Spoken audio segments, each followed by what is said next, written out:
Well, the reason you buy a cheap Chinese moto in Paraguay is because you don't have the money and you're just using the thing around town, right? And so a lot of the fixes that they use around here are really weird. And I thought I was pretty good at like inventing things, but buying replacement parts isn't something that you do that often, especially if you don't need to. So they use baling wire to hold things on. They get welders to custom make racks and things like that.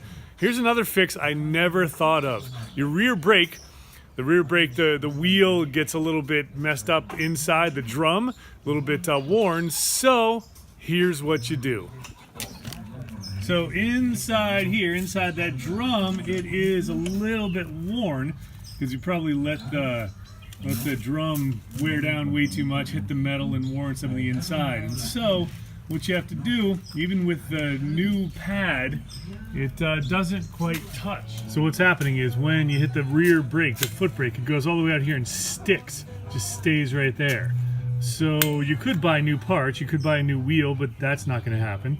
So what you do is you put a shim around this to spread that a little bit, and you put a shim around this, wrap wire, put a metal shim around it, so that it's a little bit bigger and it doesn't quite turn to 90 degrees and stick. Goes to there, and then the springs can pull it back.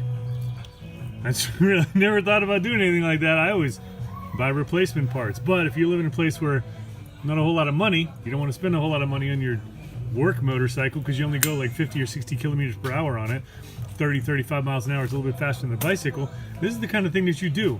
Inventiveness. Necessity. The mother of invention.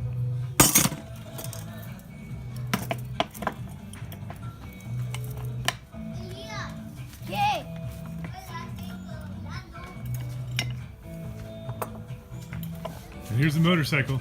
That's my original cheap Chinese moto in Paraguay from 5 years ago, back in 2013. It's still running. He puts somewhere around 20,000 kilometers per year. It's like 12,000 miles a year on this thing, riding around the city and stopping and starting all the time. And well, we know pretty well what the common problems are by now. But this thing, that's what I originally rode, and now 5 years at 20, that's 100,000 kilometers, 60,000 miles on this baby. And it's still running pretty well. The motor seems to be the strongest part, and, well, it's not bad. It's not bad for what it's designed for. Not for long distance road trips, the kind of thing I like to do, but for around here, everybody uses them. $700 or $800 out the door. Fabulous.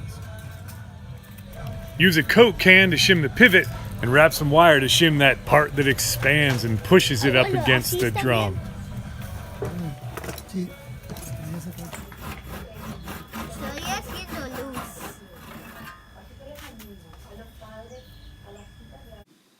Thanks for watching Bike Physics, for all the bicycles and motorcycles and family adventures. And thanks for that thumbs up too, really helps a lot. New videos most Tuesdays. Subscribe for more.